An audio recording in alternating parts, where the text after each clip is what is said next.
Hi.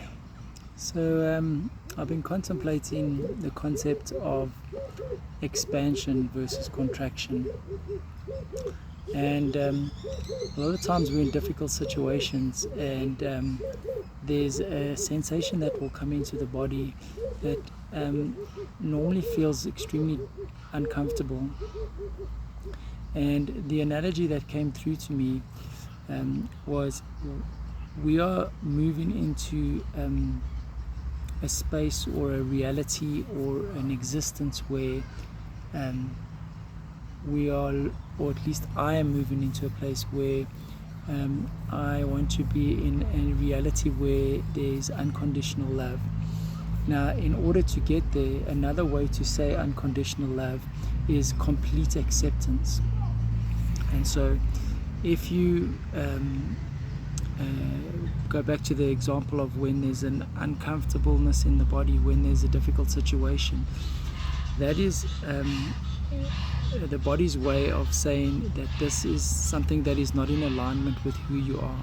However, if we're moving into a reality that is unconditional love, then there has to be an acceptance of everything that is.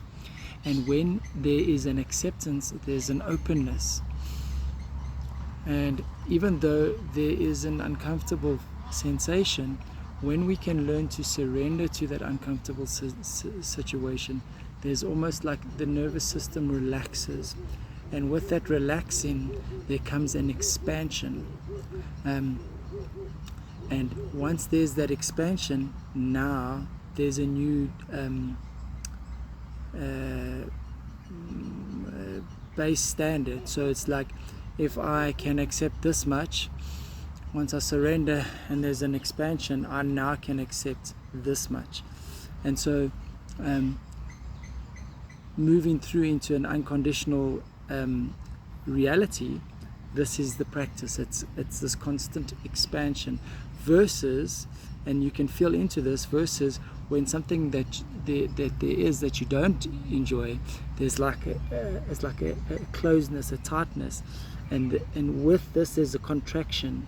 So I don't want to, I don't like the way that feels, or I don't like the way that tastes, versus okay, I'll just accept it. And the more there's an acceptance, there's more of an expansion. And yeah, man, I practice this on a daily basis, trying to be in acceptance of what is, because normally on the other side of the surrender is exactly what you're looking for. So sometimes things that we're looking for aren't coming in the way that we think they're coming, and so there's a contraction, there's a resistance, so we don't accept it because it doesn't look like the way that I want it. But when I can surrender and allow the universe to guide me to where I need to be, then normally we find, oh wait, hang on, how did that happen? I'm all of a sudden in the right place at the right time. So yeah, experiment with this and see how it makes you feel. Because remember, it's all about the way you feel. How do I feel? I want to feel at peace inside my body. So if I'm not at peace, surrender, breathe, allow it to be there, find that peace, and when you find that peace, that is when you will feel the expansion.